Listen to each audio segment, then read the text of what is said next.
आज की रिपोर्ट में हम बात करेंगे कि क्या है गल्फ कोऑपरेशन काउंसिल और भारत के लिए क्यों महत्वपूर्ण है जीसीसी। नमस्कार, मैं विजय श्री स्वागत करती हूं आपका यूबी न्यूज में, जहां हम न सिर्फ खबरें लाते हैं बल्कि उसका बारीक और सटीक विश्लेषण भी करते हैं। जीसीसी यानी गल्फ कोऑपरेशन काउंसिल एक क्षेत्रीय संगठन है जिसकी स्थापना साल 1981 में हुई। जिस नाम से साफ है, इस संगठन के मेंबर गल्फ कंट्रीज यानी खाड़ी देश है। सामान्यतः जिन देशों की सीमा फारस की खाड़ी से मिलती है उन्हें खाड़ी देश कहते हैं। जीसीसी के कुल 6 सदस्य हैं, जिसमें सऊदी अरब, कुवैत, यूएई, कतर, बहरीन और ओमान शामिल है। इसका मुख्यालय सऊदी अरब की राजधानी रियाद में है। हाल के सालों में यमन, जॉर्डन और मोरक्को को भी जीसीसी में शामिल करने की मांग उठती रही है। गल्फ कोऑपरेशन काउंसिल के चार्टर में इसको एक राजनीतिक, आर्थिक और सामाजिक क्षेत्रीय संगठन के तौर पर परिभाषित किया गया है। चार्टर में कहा गया है कि इस संगठन का मुख्य उद्देश्य सभी क्षेत्रों में सदस्य देशों के बीच इंटीग्रेशन, कोऑर्डिनेशन और आपसी सहयोग को बढ़ावा देना है। आइए अब आपको बताते हैं कि क्या है जीसीसी का मकसद। पहला, वित्त, अर्थव्यवस्था, सीमा, शुल्क, व्यापार, पर्यटन, प्रशासन, कानून में समान नियम बनाना। दूसरा, कृषि, खनन, उद्योग, पशु संसाधन और जल के क्षेत्रों में वैज्ञानिक और तकनीकी सहयोग को बढ़ावा देना।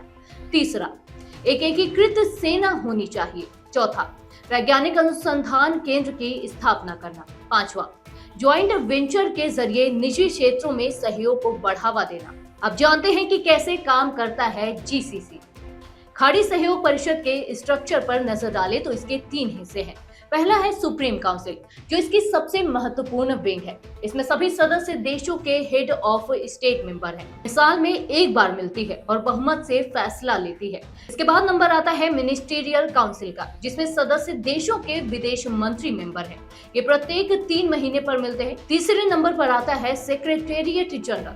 ये बजट से लेकर तमाम रिपोर्ट तैयार करती है और सदस्य देशों को तमाम फैसले लागू करने में मदद करती है। आगे जानते हैं कि भारत के लिए क्यों महत्वपूर्ण है जीसीसी। सबसे पहला है आर्थिक कारण। जीसीसी मेंबर्स दुनिया की सबसे तेज बढ़ती इकोनॉमी में एक है।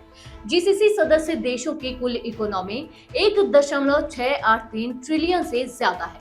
जीसीसी मेंबर्स भारत के लिए आर्थिक और सामरिक दोनों नजरिए से बहुत महत्वपूर्ण है। भारत के कुल क्रूड ऑयल का 34% हिस्सा जीसीसी ही सप्लाई करते हैं। वित्तीय वर्ष 2022 व 23 में जीसीसी के साथ भारत का व्यापार कुल व्यापार का 15.8% था। सरकारी आंकड़ों पर नजर डालें तो भारत और जीसीसी मेंबर्स के बीच द्विपक्षीय व्यापार साल दर साल बढ़ता गया। 2020 व 21 में भारत और जीसीसी मेंबर्स के बीच द्विपक्षीय व्यापार 87.35 बिलियन अमेरिकी डॉलर का था, जो 2023 व 24 आते आते 161.59 बिलियन अमेरिकी डॉलर तक पहुंच गया। सबसे महत्वपूर्ण बात यह है कि भारत के कुल निर्यात में जीसीसी देशों की हिस्सेदारी 11% से ज्यादा की है। भारत के कुल आयात में भी जीसीसी मेंबर्स की हिस्सेदारी करीब 18% के आसपास है। जीसीसी मेंबर्स इंडियन प्रोडक्ट्स के लिए बहुत अच्छे मार्केट है। खाड़ी देशों में करीब 70 लाख भारतीय काम करते हैं, खासकर सऊदी और यूएई में। वहां से ठीक ठाक पैसा भारत को भेजते हैं, जो इकोनॉमी के लिहाज से महत्वपूर्ण है। आरबीआई द्वारा प्रकाशित एक शोध पत्र के मुताबिक वित्तीय वर्ष 2020 व 21 में अकेले यूएई में काम करने वाले भारतीयों ने 15.40 बिलियन अमेरिकी डॉलर भेजा, जो कुल आवक 18% था। सामरिक कारण की बात करें तो जीसीसी मेंबर्स भारत के लिए सामरिक तौर पर भी बहुत महत्वपूर्ण है। ओमान एक तरफ पश्चिमी हिंद महासागर तक पहुंचने के लिए रास्ता प्रदान करता है, तो ईरान अफगानिस्तान से लेकर मध्य और एशिया और यूरोप तक पहुंचाने का मार्ग उपलब्ध कराता है। हालांकि यह जीसीसी का मेंबर नहीं है। जीसीसी मेंबर्स क्षेत्रीय संतुलन के लिए भी बहुत जरूरी है। खासकर सऊदी का रुख मायने रखता है। कूटनीतिक जानकार कहते हैं कि कश्मीर जैसे मामलों पर इस्लामिक देशों में भी 2 फाड़ दिखती है। तुर्की पाकिस्तान की तरफ झुका नजर आता है, जबकि सऊदी ने कभी इस मसले पर कुछ नहीं कहा। तो यदि हमारी आज की खास रिपोर्ट आपको ये कैसी लगी, अपने विचार हमसे साझा करें। वीडियो को लाइक, शेयर करें, साथ ही चैनल को सब्सक्राइब जरूर करें। यूबी न्यूज लाता रहेगा देश विदेश से जुड़ी ऐसी ही तमाम खबरें।